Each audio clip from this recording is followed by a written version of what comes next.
Hello you guys, today I am just messing around with my I Love Chris Brown keychain that I created in this software. I created this from scratch inside of Hatch Embroidery 3.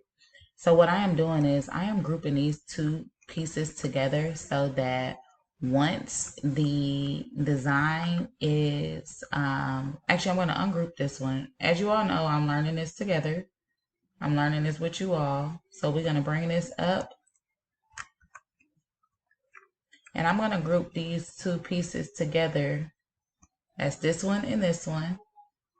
This one and this one. I'm going to group these two together so that when I go to embroider on my software, it will stitch these two pieces together at the same time. Well, not together at the same time, but you know, it'll stitch those two out.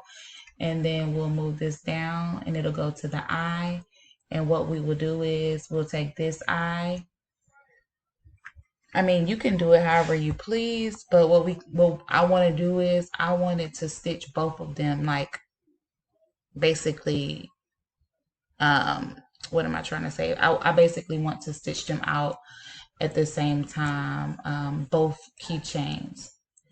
So there is the eye and the eye. So it'll go from eye to eye. We're gonna group those together so they could stitch at the same time. Not really the same time, if you get what I mean. It's not literally the same time, but it'll stitch on the same sequence without me having to go back in and basically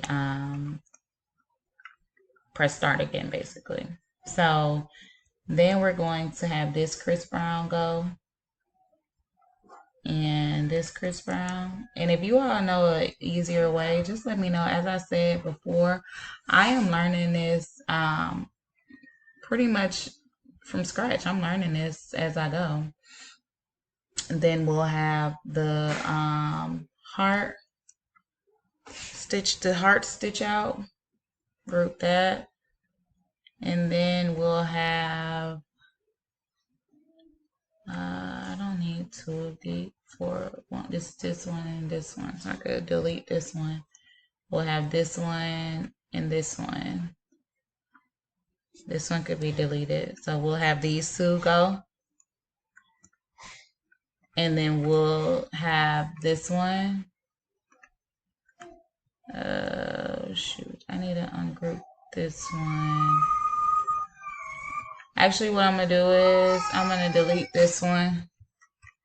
And I'm going to duplicate this, and now that's at the bottom. So this could be our last stitch around the whole thing, so that our back piece will have a you know, the back faux leather. Okay, so now I have all of my pieces together. Those two will stitch, these two will stitch. There's a hoop, and of course you could change it to whatever hoop you want to put it on, like depending on if you know the width of your hoops, you can do that,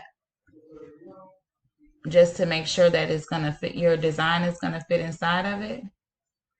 Let me go back. Did it even take the whole thing? It's not selecting everything. I don't really have to do this, but you can just move it over to make sure that your whole entire design will fit inside of the hoop, depending on what machine you have and things like that. You can take this back off and just put no hoop. So what we're going to do is I'm going to go ahead and save this. I can use PES files or DST files because I have a Brother Persona PRS 100. I'm going to save my design. I can save it under here, under embroidery. That's just the Wilcom, so that I'll be able to too small Chris keychain, so that I could come back in and edit it if I want to. And then what I'm going to do is to be able to put it on my drive, I'm going to export the design, and here I am going to put two small keychains Chris, and it's a PES file, as you can see, and I'm going to save it. Now what I'm going to do is I'm going to, off camera, go ahead and take my USB drive, and I'm going to put it in, and then I'm going to put it on there so that I can take it to my machine.